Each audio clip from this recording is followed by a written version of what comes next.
My name is Amy Surprenant, and I am an Associate Vice President Academic and Dean of the School of Graduate Studies at Memorial University. This is the second of a two-part series aimed toward the graduating class of 2020. In the first video, I set the scene, described what an in-person graduation would have looked like from the perspective of you, the graduate. In this part, I'll give a convocation speech. Usually this would have been delivered by a distinguished individual who's been awarded an honorary doctorate from MUN. In the past, these have been scientists, philanthropists, politicians, and even some musicians and comedians. Buddy What's-His-Name and the other fellers spoke the other year. These individuals have had a great deal of wonderful advice to share. There is a virtual ceremony happening on Thursday, which will be a 30-minute Facebook Live event celebrating Memorial's class of 2020. But I thought I would put my 2 cents in this year. So here we go. Chancellor Dyer Knight, President Timmons, honored guests, members of the Board of Regents and Senate, faculty, staff, alumni, friends and foes, and most especially graduates, welcome. Inspired by the 94 recommended calls to action contained in the Truth and Reconciliation Commission of Canada report, land acknowledgements are a necessary first step toward honoring the original occupants of a place. They also help us recognize and respect Indigenous peoples' inherent kinship beliefs when it comes to the land, especially since those beliefs were restricted for so long. They also serve as a recognition of the attempted, and in the case of the Beothuk, successful genocide of the Indigenous peoples in Canada, which spans centuries. In that spirit, I'd like to begin by respectfully acknowledging the territory in which we gather as the ancestral homelands of the Beothuk, and the island of Newfoundland as the ancestral homelands of the Mi'kmaq and Beothuk. I would also like to recognize the Inuit of Nunatsiavut and the Nutukavut, and the Innu of Nisenan and their ancestors as the original people of Labrador. We strive for respectful relationships with all of the peoples of this province as we search for collective healing and true reconciliation and honor this beautiful land together.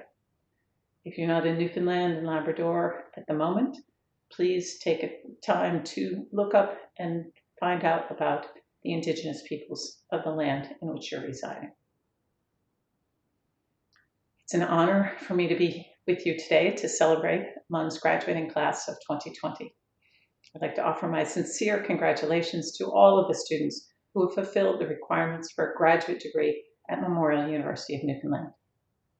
It's been a very difficult year for everyone, and my first thought is, wow, you made it. You made it through hardship, you made it through sorrow, you made it through circumstances beyond which we would ever have imagined, and different from any I have ever seen. It's been hard, and I'm in awe of your strength and resilience. A graduate degree is both an incredible and impossible achievement that only a tiny fraction of Canadians realize. It takes a powerful combination of intellectual aptitude, resilience, diligence, and support to complete. Now that you're finished, I hope you can take the time to reflect on and be proud of all of the hard work you've put into attaining this degree. I know we are proud of you, as are your supervisors, your mentors, your family, and your friends. All the hard work you put in, it matters. It means something. Over the life of your career, your experience and degree will have immeasurable returns. The labor market will change dramatically over the next little while, but people like you have the skills and the talent to adapt the best and ultimately lead us all through this period of change. Your worth to society is immense. The future has always been uncertain, but now more so than ever. Be positive and stay calm. This will help you make sound decisions for your future. And remember, there is a lot of opportunity out there. Even if you don't get the first opportunity, the next one may be even better. Disappointment is part of the process of finding the right fit for you. When I look back on my beginnings, I could not have known where I would end up. But I can tell you that where I am now is where I'm supposed to be, and you will be too. My biggest piece of advice for you is to determine what is most important in your life and always strive to keep that in focus. It may be family, friends, or it may be a driving passion to study the stars write a book, or run in a marathon. That important thing may change over time, so make sure you examine your priorities and continue to focus on the things that are important to you. Ask for lots of advice from lots of people, but in the end, make the decisions that are best for you, that will make you happy. It's your life. You must live it for you. Although the current pandemic has left us shaken, anxious, and worried about the future, I believe in you. I believe in your ability to be resilient. I believe in your sense of justice. I believe you'll make the world a better, more equitable place. Be well, be happy, be proud. You got this. Thank you for all that you've taught me.